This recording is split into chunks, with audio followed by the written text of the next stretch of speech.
რაც ჩვენ ხდის ადამიანებად, ეს IQ კი არ არის. ადამიანები ჩვენ იმიტომ კი არა რომ IQ გვაქვს. IQ აგერ ChatGPT-ის ბალე ისეთი IQ ექნება, რომ საერთოდ არავის არ მოელანდება.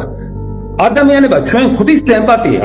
ის რომ ჩვენ გვაქვს ემპათია მეორე ადამიანის მიმართ და მისი ღირსების მიმართ და ადამიანის ღირსებას და ჯანმრთელობას და სიცოცხლეს ცემთ პატივს. აი ეს არის ადამიანობა და ესეთი საქციელი და რასაც ჩვენ ვაგვირდებით, ხო ახლა რაც ხდება, ეს გადის ადამიანობის შარჩოებიდან.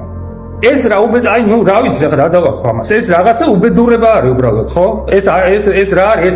ეს როგორ შეიძლება ასეთმა გზამ კატასტროფისკენ არ მიგიყვანოს? ეს არ არის მთავრობის საქციელი.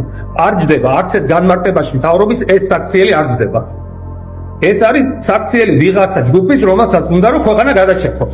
სრულწლოვან თანადგომას უცხადებ აი გრაფის სტუდენტებს, პროფესორ მასწავლებლებს, ლექტორებს და ვგმობ მათი აკადემიური თავისუფლების დარღვევას. აი რაღაცა სამართლიანო განცხადებებს, რაღაცა ზოგიერთი უნივერსიტეტები და ისა რა თქმა უნდა სამინისტროსგან დავალებით რაღაცა სამართლიანო განცხადებებს ხელს აწერენ, რომ ეს რაღაცა არ ვიცი პოლიტიკა და ის უნდა გაიმიჯნოს. აქ აღარ არის ლაპარაკი პოლიტიკაზე.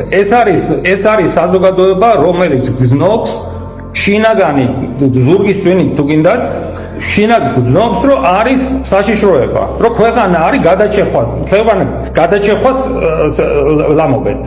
შესაბამისად, ეს პროტესტი, რა თქმა უნდა, ეს არის ბუნებრივი და ის რაც ბუნებრივი, ეს არის თავდაცვის მექანიზმი ჩართული. ანუ საზოგადოება ჩვენ ვცდილობთ, რომ თავი გადავირჩიოთ. ეს არის ბუნებრივი რეფლექსი თავის გადარჩენა.